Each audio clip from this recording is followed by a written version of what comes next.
A few years ago, I lived in Niterói, in Rio de Janeiro. And to get to Rio, you either take the Rio-Niterói bridge or you take the ferry.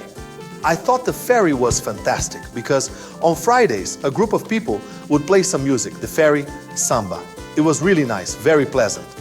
And I saw this guy playing the tambourine. I found it fascinating. And I decided to apply the principles of professionalism to the tambourine. Goals, consistency, going beyond expectations. And the beat of the tambourine is simple. Down, fingertips, heel, fingertips, and down.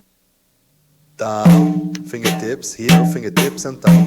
Down, fingertips, heel, fingertips, and down. Except you have to speed it up a bit.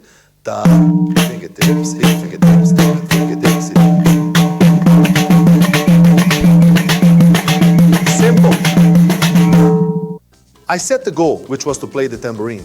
I was consistent in this specific case. Also, I wanted to go beyond expectations. I could play a little better.